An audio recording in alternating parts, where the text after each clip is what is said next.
Getting a spam call while videoing. Okay. Hi folks, it's Switchback. Have you wondered how to choose a good campsite when you're out in the backcountry? This is the video for you. First and foremost, it's important to know what the regulations are where you're going. Some places you're required to reserve a specific designated campsite. Other places it's more of a free-for-all. Maps and GPS apps may or may not have some of those sites marked on them. Apps like Guthook, now known as Far Out, or Gaia GPS, and some of the other ones sometimes will have sites marked as waypoints, and there will sometimes even be comments about those sites. When you're still figuring out your trip and you're planning things out, choose a few possible campsites and be flexible. You may find yourself going more or fewer miles than anticipated due to conditions, how your body's feeling, etc. So it's a good idea to have a few options. If the weather is starting to turn, you might want to stop and set up shelter right away so that you can brave the storm from within your shelter. Look for a site that's relatively safe, and I'll go over some things to look for later in the video.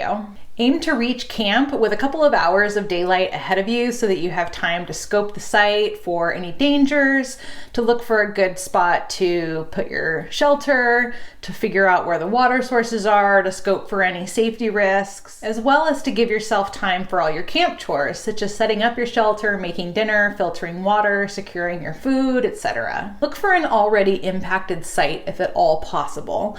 A lot of times there will be a fire ring if fires are allowed. There will be flat areas for setting up a shelter, and there will be little areas to sit on logs or on rocks. As a general rule, look for a site that's about 200 feet from any water source, but sometimes rangers will set up a site that is closer to water than that. Being really close to the water may result in more condensation. It may be colder, especially if the wind is coming up off of the water, and it may be more buggy, more insects like mosquitoes especially. But moving water can provide some nice white noise that'll help you sleep.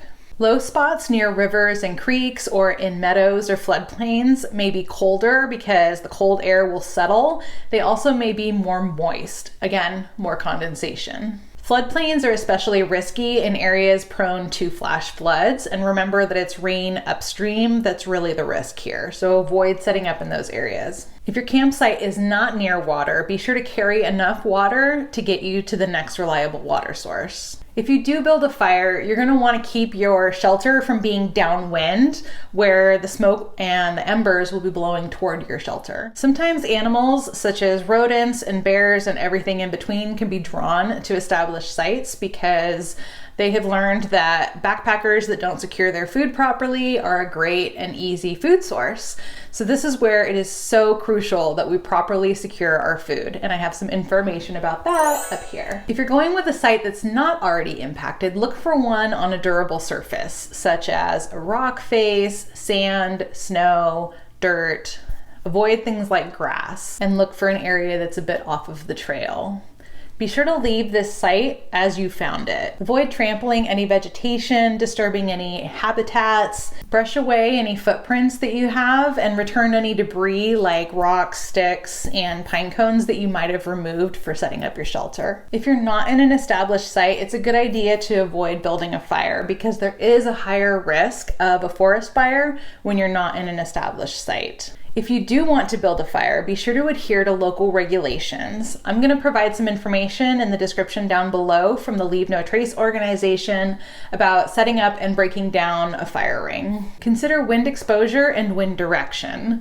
Trees, bushes, and being on the leeward or downwind side of a boulder or a ridge can give you some shelter from the wind. Again, wind coming off of a water source may be extra cold, and being in the trees can actually help lock in some of that warmth. Avoid setting up camp on a high ridge line or a high peak because you'll be more exposed to the elements such as lightning, wind, rain, etc. Be sure to avoid cliffs, falling rocks, dead trees, dead branches that might fall onto your shelter, game trails, and dry creek beds. So now that you've selected where you're going to camp, let's figure out where you're going to set up your shelter. Look for a slightly raised and not quite flat site where water can run off if it rains. Avoid trenching and orient your shelter to avoid pooling and runoff. Remove any sticks, rocks, or pine cones where you're going to be setting up your shelter so that you can help protect your shelter and it'll help you sleep better. Just be sure to replace these if you're in a non-established site before you leave. If you're securing any guy lines or hammock straps to a tree, consider putting sticks underneath those lines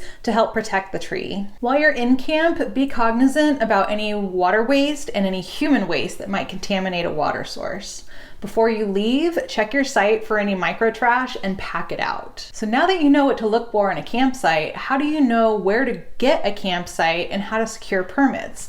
Well, in this video, I have all of that information, so be sure to click here next. I hope you got some good value out of this. If you did, be sure to give it a like down below. Consider subscribing if you haven't already, and I will look forward to seeing you next time. Thank you so much for watching. Bye. And I'm not gonna... out of the direction of the you know, that kind of